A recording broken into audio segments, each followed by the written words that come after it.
Hi, I'm Lisa from Australian travel and migration blog dreamingofdownunder.com, and today I'm going to go through my 10-step process to become a house sitter. If you're not sure what house sitting is, it's when you stay in somebody's home while they're on holiday, usually in return for looking after their pets.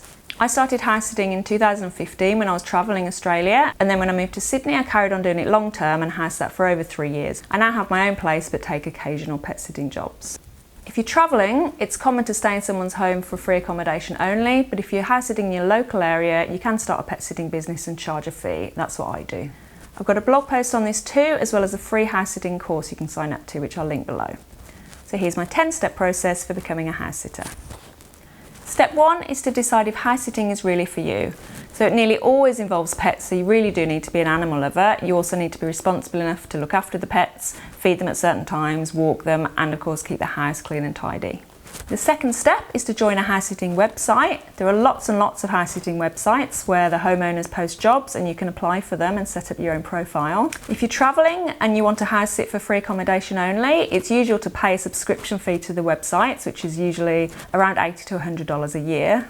If you want to house sit locally for a fee, there are websites you can join where it's free, but they'll take a commission from your earnings. In Australia, I'd recommend Aussie House Sitters to start off with, especially if you're travelling. This is the website that I started with, and I got lots and lots of jobs. I had about 6 weeks worth of house sits in Perth when I joined, and then in Adelaide and Melbourne and Sydney as well. If you want to house sit worldwide, I'd recommend Trusted House Sitters. This is a really popular one. A friend of mine is on there, and she managed to get house sits up the whole east coast of Australia for 6 months just before COVID hit. I'll link to both of those below as well.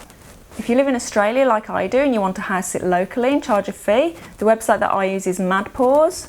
So I managed to house sit full time through them for about 3 years. It does take a while to get going because you need to build your reviews up and you can't apply for adverts. The house owners have to come to you when they look at your profile. So step 3 is to set up your house sitting profile. This is really important, particularly if you don't have any reviews yet, because it's all that the house owners will have to go on when they look at you. There's also quite a lot of competition with house sitting, so you really do need to stand out. Just make sure that you focus on how much you love animals, how you're responsible, how you'll keep the home clean and tidy, and how much time you can spend with the pets. If you can manage to get a picture of you with an animal for your profile picture, that's even better. Step 4 is to get references and a police check. So if you don't have any reviews yet, you could ask a friend to write a character reference. This is what I did. I was never actually asked for it, but it's good to have as a backup just in case. Step 5 is to set up notifications. So some of the websites allow you to set up email alerts when a job comes on that fits your criteria. So it's really important to apply as quickly as you can because they do get snapped up. Number 6 is to look through the adverts and choose suitable house sits. So I found that if adverts have been on for more than 2 or 3 days, they were usually already taken, so I didn't bother applying for those. Just focus on the newer adverts.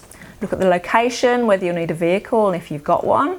Step 7 is to apply for the jobs you want. So I'd send a fairly short message to the owner through the website, maybe 2 or 3 paragraphs. Try and mention their pets by name if possible to show that you've read the advert. Mention why you would be a good fit for them.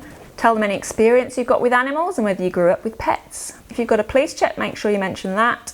If you're already in their area, then I would offer to meet up with them or give them a call.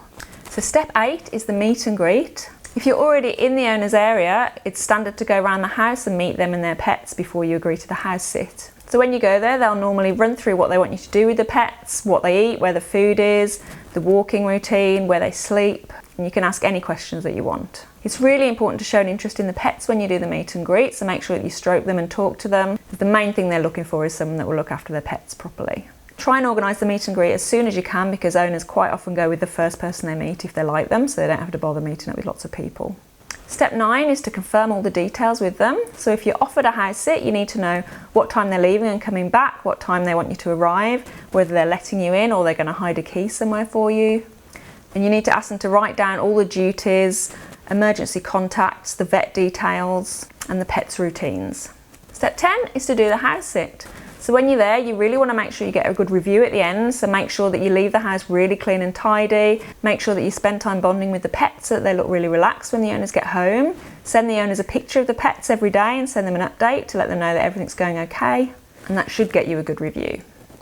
If you want to learn more about house sitting, take a look at my website because I've got lots and lots of blog posts on it.